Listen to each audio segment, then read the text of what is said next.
Hello class eighth, welcome back. हम पढ़ रहे हैं chapter 6 square and square roots. और आज हम सीखेंगे स्क्वायर रूट निकालने का एक और नया तरीका जिसको बोलते हैं डिवीजन मेथड। अभी तक स्क्वायर रूट निकालने के हम दो तरीके सीख चुके हैं। पहला कौन सा था? By repetitive subtraction. And next कौन सा सीखा था हमने? By prime factorisation. तो प्राइम फैक्टराइजेशन और रिपीटेड सब्ट्रैक्शन वाला तरीका हम सीख चुके हैं। आज का जो हमारा नया तरीका है वो है डिवीजन मेथड से हम किसी भी नंबर का स्क्वायर कैसे निकालेंगे। और ये सबसे ज़्यादा इफेक्टिव मेथड है। आप इस मेथड से कितने भी बड़े नंबर का इजीली और शायद बाकियों की कंपैरिजन में जल्दी आप स्क्वायर रूट निकाल सकते हो। इस मेथड का एक और फ़ायदा रहेगा कि हम पॉइंट वाले यानी कि जो डेसिमल नंबर है उनका भी स्क्वायर रूट निकाल पाएंगे। ठीक है। और इस मेथड से हम ऐसे नंबर जिनका जो परफेक्ट स्क्वायर नहीं बनते उनका भी स्क्वायर निकाल पाएंगे। So let's try it. Okay. मान लीजिए कि हमें 5607 का आपको क्या निकालना है? स्क्वायर रूट निकालना है। डिवीज़न मेथड में सबसे पहले कुछ एक रूल होते हैं इसके जो आपको समझना ज़रूरी है स्टेप वाइज। सबसे पहले क्या करो, अगर देखना आज हम सीखेंगे जो विदाउट डेसिमल वाले सीखेंगे। डेसिमल वाले हम कल सीखते हैं। जो भी नंबर आपको दिया गया है वहाँ पर उसकी लास्ट की यानी कि यूनिट डिजिट यहाँ यहाँ से दो दो के पेयर बनाना शुरू करते हो। दो दो डिजिट के पेयर यानी कि 0 और 7 का एक पेयर हो जाएगा तो उसके ऊपर बार लगा दीजिए आप। ठीक है, आपको बार लगाना है उसके ऊपर। फिर वहाँ पे नेक्स्ट नंबर क्या आया? 6। 6 से आगे भी दो नंबरों का पेयर बना लीजिए। अब अगर मान लीजिए कि आगे कोई नंबर बचा होता 4 तो वो अकेला बच जाता है तो अकेले के ऊपर हम बार लगा देते। यानी कि हमें कहाँ से शुरू करना है? लेफ़्ट साइड से बार लगाना स्टार्ट करना है और दो दो डिजिट को सिलेक्ट करते हुए बार उनके ऊपर लगा देना है। लास्ट में चाहे एक डिजिट बचे या दो डिजिट बचे तो उसके ऊपर हम बार लगा देंगे। ठीक है। उसके बाद इस तरीके से इसको साइन बना लीजिए आप, सिंपल। और नेक्स्ट अब आपको क्या करना है कि शुरू में देखना है। अब यानी कि बार तो हमने वहाँ से बैक साइड से सिलेक्ट करते हुए नंबरों को लगाया था, लेकिन अब जब हम क्वेश्चन को सोल्व करेंगे तो उस समय हमें क्या करना है ये देखना कि पहला बार इस साइड से पहला बार किसके ऊपर लगा हुआ है। अब इस क्वेश्चन में पहला बार किसके ऊपर लगा हुआ है? 56 के ऊपर। तो अब आपको वो दो नंबर ढूंढने हैं जिनका स्क्वायर एक का स्क्वायर 56 से बड़ा छोटा होता है और एक का बड़ा। तो आपको पता है कि 7 स्क्वायर कितना होता है? 49। और 8 स्क्वायर कितना होता है? 64। यानी कि 56 जो है वो किसके बीच में आता है? 7 के स्क्वायर में के बीच में और 8 के स्क्वायर के बीच में आता है, राइट। सो उनमें से आपको छोटे वाला नंबर सेलेक्ट करना है। तो यहाँ पर आप क्या कीजिए, 7 लिख दो। यहाँ पे 7 की मल्टीप्लाई किसके साथ करनी है? 7 के साथ ही हम करेंगे। ठीक है, क्योंकि अगर 8 लिखते तो उसकी मल्टीप्लाई 8 के साथ ही करनी पड़ती। स्क्वायर रूट निकाल रहे हैं तो स्क्वायर ही चलेगा नंबरों का। और वो तो 56 से बड़ा था इसलिए 7 हमने सेलेक्ट कर लिया।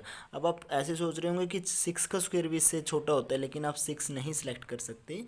आपको वो नंबर सेलेक्ट करना है जो जिसका स्क्वायर इससे छोटा भी होता है और इसके सबसे नज़दीक भी होता है, तो वो 7 है। तो अब इसमें से आप 49 को जब माइनस करोगे तो रूल क्या होता है? माइनस करते हैं ना हम वैसे भी जब डिवाइड करते हैं। तो जब आप माइनस करोगे तो आपका आंसर बचेगा यहाँ पर 7। अब इसके बाद आपको क्या करना है, ऊपर से सिंपल डिवीजन में हम क्या करते हैं, एक एक डिजिट उतारते हैं ना, लेकिन यहाँ पर जितनी संख्या के ऊपर बार लगा हुआ है 56 के बाद नेक्स्ट बार कहाँ पे लगा हुआ है? 07 के ऊपर। तो यानी कि वो 07 एज इट इज़ यहाँ पर नीचे आएगा। पूरा जो बार के नीचे जो संख्या है वो दोनों संख्या यहाँ पे एक साथ में आ जाएंगी। ठीक है। तो इसके बाद आपको क्या करना है, अब जिससे आपने पहले डिवाइड किया था 7 से उसका डबल लिख लीजिए। यहाँ पे 7 का डबल क्या होता है? 14। और उसकी राइट साइड में एक छोटा सा बार यानी कि एक स्पेस छोड़ दीजिए आप, ताकि हमें यहाँ पे एक और नंबर लिखना है। अब यहाँ पर नंबर हम क्या लिखेंगे? यहाँ पर हमें नंबर इस तरीके से सिलेक्ट करके लिखना है कि हमारे पास पहले से क्या है 14 और हमें कितना चाहिए 707। तो अगर 14 के आगे आपने 1 लिखा तो उसकी मल्टीप्लाई 1 के साथ करनी पड़ेगी, तो कितना हो जाएगा 141। अगर आपने 14 के आगे 2 लिखा तो उसकी मल्टीप्लाई 2 के साथ करोगे तो कितना हो जाएगा 284।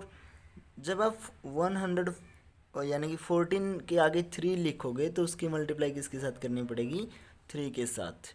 यानी कि यहाँ पर जो स्पेस हमने छोड़ा है, बार जो लगाया है, यहाँ पर हमें क्या करना है, एक ऐसी डिजिट डालनी है, जो भी डिजिट आप यहाँ पर डालोगे उस पूरे नंबर की उसी डिजिट के साथ मल्टीप्लाई आपको करनी पड़ेगी। सो 143 की जब आप 3 के साथ मल्टीप्लाई करोगे तो 3 3 जा 9 एंड 14 3 जा 42। उसके बाद नेक्स्ट जब आप सोल्व करोगे, अगर 4 लिख लिया आपने यहाँ पे तो 14 4 4 जा 16 1 कैरी 4 4 जा 16 1 कैरी 17 4 1 जा 4 एंड 1 556। नेक्स्ट अगर आपने यहाँ पे 14 के आगे 5 लिखते हो आप, तो आपको मल्टीप्लाई किसके साथ करनी पड़ेगी 5 के साथ। 25 2 कैरी एंड तो आप देख पा रहे हो कि जब हमने 14 के आगे 4 लिखा तो नंबर क्या मिला 596, और जब 5 लिख करके उसकी 5 के साथ मल्टीप्लाई की तो नंबर क्या मिला 725। और जो हमारे पास नंबर है वो क्या है 707। तो वो किसके बीच में आता है, इन दोनों के बीच में आता है। तो इनमें से कौन से वाला सेलेक्ट करेंगे हम, छोटे वाला। यानी कि यहाँ पर आप क्या लिखोगे 4 और उसकी मल्टीप्लाई भी किसके साथ करोगे 4 के साथ, तो वो वहाँ पे लिख दिया हमने। यहाँ पर इसकी 4 के साथ मल्टीप्लाई कीजिए तो कितना हो गया, 4 के साथ आपने किया था तो यहाँ पे देखा था 576। और अभी भी रिमाइंडर जब आप इसको माइनस करोगे सो 1 3 एंड 7 माइनस 5 कितना हो गया, सॉरी यहाँ पे एक कैरी लिया था क्योंकि 0 था, सो 6 माइनस 5 1 131 क्या बच गया रिमाइंडर। अब आगे तो ऊपर कुछ भी नहीं बचा क्योंकि 07 ही ऐसा लास्ट था जिसके ऊपर बार लगा हुआ था, वो हमने इससे पहले वाले स्टेप में उतार लिया था। तो आगे कुछ भी नहीं बचा, तो इसका मतलब ये परफेक्ट स्क्वायर नहीं बन रहा है। अगर इसको आपको आगे सोल्व करना है तो यहाँ पे पॉइंट लगा दीजिए और 00 आपको यहाँ पर उतारनी पड़ेगी। क्यों, क्योंकि उसके बाद भी आपको अब अपने आप इमेजिन करते जाना है, ऊपर लिखने की आवश्यकता नहीं है। जैसे हम सिंपल डिवीजन में 1 1 0 उतारते हैं और पॉइंट लगा देते हैं, तो अब हम डबल यहाँ पे डबल डबल उतरेंगी तो 00 हम नीचे उतारेंगे।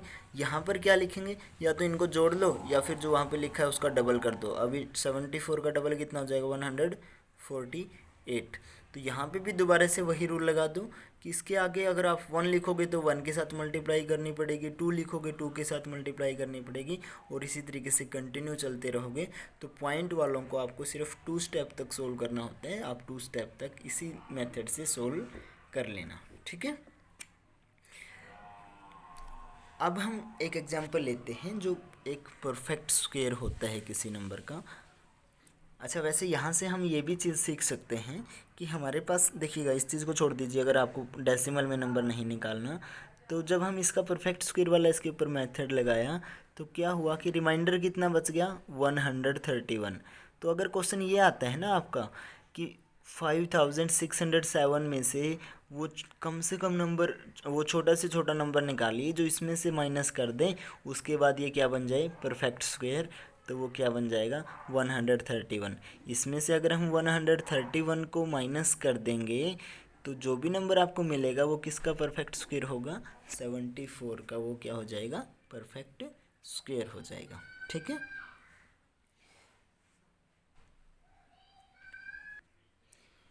यानी कि 5607 में से जब हमने 131 को माइनस किया, जो कि रिमाइंडर बचा था हमारा, कब, जब ऊपर से हमने जितने डिजिट थी वो सब उतार ली थी, तो वो रिमाइंडर अगर उस नंबर में से माइनस करेंगे तो जो नया नंबर मिलेगा हमें माइनस करने के बाद वो क्या होगा, एक परफेक्ट स्क्वायर होगा। और किसका स्क्वायर होगा वो परफेक्ट, जो आपने ऊपर लिखा है उसी का वो क्या हो जाएगा, परफेक्ट स्क्वायर हो जाएगा। ठीक है, एक क्वेश्चन और हम सोल्व करते हैं जो कि परफेक्ट स्क्वायर बनेगा किसी न किसी नंबर का। जैसे कि 3481। सो दो दो के क्या किए, पेयर बनाए हमने 81 से स्टार्ट होकर के, लास्ट पेयर इस साइड में। अब किसका बन गया 34। सो आपको पता है कि 34 किसके बीच में आता है, 5 का स्क्वायर और 6 का स्क्वायर। 5 का स्क्वायर 25, 6 का स्क्वायर 36। तो किसके जो नज़दीक है छोटे वाला नंबर वो कौन हो गया, 5 का स्क्वायर। यानी कि हम इसकी मल्टीप्लाई किसके साथ करेंगे, 5 के साथ। 5 की मल्टीप्लाई 5 के साथ किया कितना आएगा 25, माइनस करेंगे कितना बचा 9, ऊपर से कितना नीचे आएगा 81, क्योंकि जो यहाँ पे पेयर में चीज़ें नीचे आती है स्क्वायर के केस में। अब जो ऊपर लिखा हुआ है उसका डबल कर दीजिए, कितना हो गया 10। अब कि इसके आगे हम क्या लिखें, 10 के आगे 1 लिखें तो 1 के साथ मल्टीप्लाई करनी पड़ेगी, 2 लिखें तो 2 के साथ मल्टीप्लाई करनी पड़ेगी, 3 लिखेंगे तो 3 के साथ। तो आप देखिएगा अगर हम इसके आगे 1 2 3 4 5 6 7 8 9 कुछ भी लिखते हैं इनमें से, तो 1,000 101 102 103 से लेकर के 109 तक की संख्या मिलेगी हमें। तो हमें 900 कुछ ना कुछ चाहिए। तो 100 अप्रोक्सीमेट आइडिया लगाने के लिए भी 100 की किसके साथ मल्टीप्लाई करें कि हमें 900 मिल जाए, लगभग 9 के साथ। तो ट्राई कर लो इसके आगे 9 लिख करके, ताकि आपको ये हर एक संख्या की मल्टीप्लाई ना करके देखनी पड़े कि 10 तो है ही, उसके आगे अगर हम 9 लिखेंगे तो किसके साथ मल्टीप्लाई करेंगे, इसकी 9 के साथ ही। 9 9 जा 81, 8 कैरी 900 एंड 8 यहाँ पे आ जाएगा, फिर 9 1 जा 9। तो 109 की जब आप 9 के साथ मल्टीप्लाई करोगे तो कितना आ जाएगा 981, और वही आपको चाहिए एग्जैक्ट। तो हम यहाँ पे क्या करेंगे 9 के साथ इसकी मल्टीप्लाई किया, यहाँ पे भी 9 लिखा, और अब 9 के साथ मल्टीप्लाई करने से आपने यहाँ पे देख ही लिया है 981 आ रहा है। रिमाइंडर कितना बच गया 0, जिस केस में रिमाइंडर 0 बच गया वही क्या हो गया। सो आप बोल देना, सो जो नंबर दिया है उसको रूट में लिख दीजिए, 3481 का square root is equal to कितना आ गया 59। That is your answer. ठीक है, ये चीज़ जो है एस्टिमेट आप लगा सकते हो कि भाई 10 के आगे कुछ भी हम लिखेंगे तो वो 101 से लेकर के 109 तक की संख्या बनेगी। अब 109 तो लगभग 100 के करीब ही है, 109 भी बड़ी से बड़ी 109 बनेगी। तो 100 से हमें 900 चाहिए, तो किसके साथ गुणा करनी पड़ेगी 9 के साथ। वो एक बार आप रफ में करके देख लो, अगर वो बड़ी आ रही है तो उससे एक कम, 109 से एक कम क्या होता है 108, उसकी मल्टीप्लाई कर लीजिए आप 8 के साथ। सो जो भी आंसर आएगा वो उसमें से सब्ट्रैक्ट कर दो, अगर ये वाला इससे बड़ा हो रहा होता तो। या फिर आपको फिर वो कंप्लीट पहले 1 के साथ ट्राई करना पड़ेगा, 2 के साथ, 3 के साथ, 4 5 6, इस तरीके से लेंथी हो जाएगा। 3 4 क्वेश्चन आप सोल्व करोगे तो आपको समझ में आ जाएगा, एस्टिमेट लगाना का आइडिया आ जाएगा कि कैसे एस्टिमेट आपको लगाना है। ठीक है, सो आज के लिए आपका क्वेश्चन जो रहेगा 6.4 का क्वेश्चन नंबर 1 है, जो कि इस तरीके से करना है जो अभी मैंने करवाया है। और इस तरीके से आपको ये जीरो वगैरह नहीं उतारना है, कुछ भी सिंपल जहाँ पे रिमाइंडर बच जाएगा वहाँ तक करना है, और फिर उस रिमाइंडर को माइनस कर देना है जो दिया हुआ आपको नंबर था उसमें से। तो उस तरीके से आपका क्वेश्चन होगा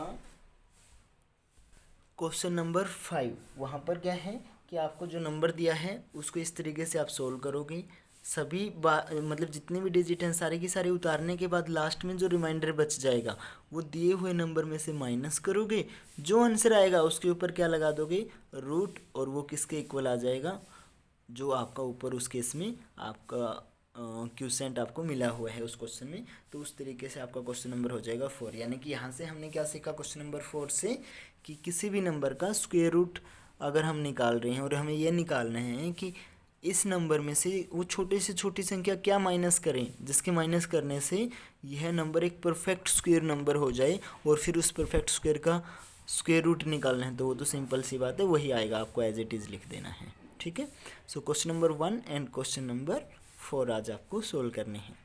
बाय बाय स्टूडेंट्स।